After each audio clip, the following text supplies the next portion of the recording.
So when I was pushing the pistons in for the brake calipers, the reservoir started overflowing because the level will rise when the pistons come back. So I'm going to take out some of the fluid. So today I'm going to replace the front brake pads and rotors of this Camry. It has been driven 120,000 miles. So this is the second set of rotors which are being replaced. The first ones was replaced at 60,000. At that time also I used original rotors, and this time also originals. So using the hydraulic jack to lift the car from the middle and then put in the safety stand so that both wheels are up at the same time. So I have used the electric impact wrench from Harbor Freight. It costed me around $40. Pretty useful tool. So now I'm removing the caliper assembly and then attaching it to the shock strut with a bungee cord so that the brake hose doesn't get stretched. For cracking the caliper bracket bolts, I use the torque wrench for ample leverage. So as I'm loosening this bracket bolt, upper bolt, I have seen that the disc rotor is already coming loose. So it is not as stuck as the Highlander was, so that makes my life easy.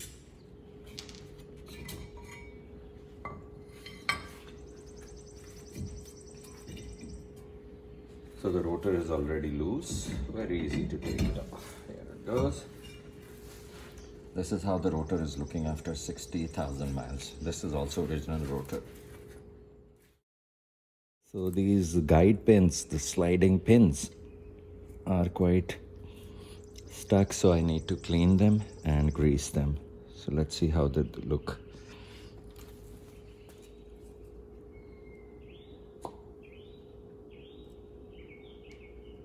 Although they have ample grease, but I'm not sure why they are sticking.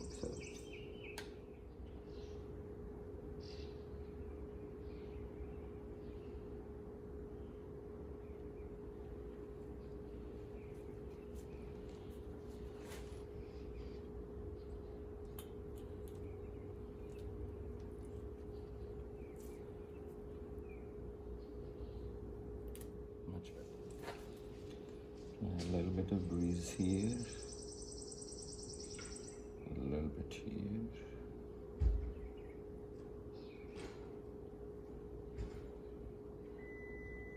All the friction surfaces.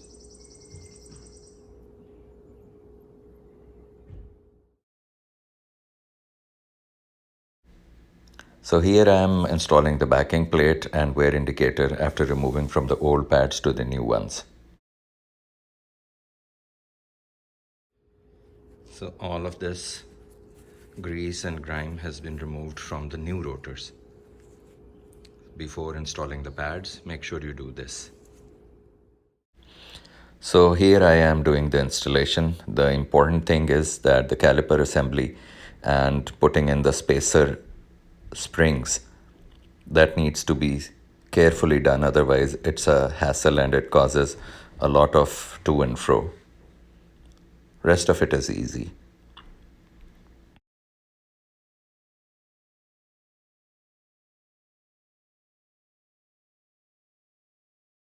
So this side is completed. Now it's going to be the other side, the same thing. Doing the same job on the other side proved to be faster and easier.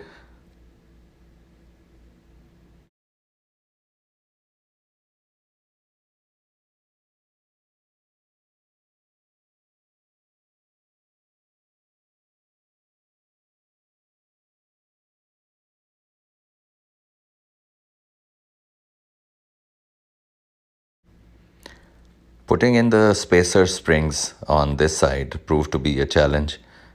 Somehow the other I was unable to do it quickly and they kept snapping off again and again. Although I was doing the same step which I had done on the other side. So then I slowed down and did it again, and it was successfully done.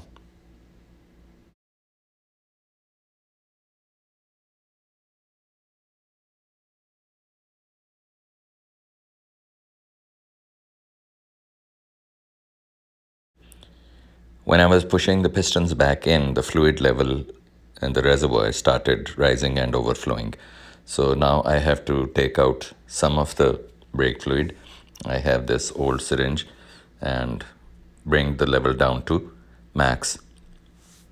Once that is done, I will rinse the area around it so that the paint doesn't get damaged due to the overflow of brake fluid. And that completes the job. Thanks for watching.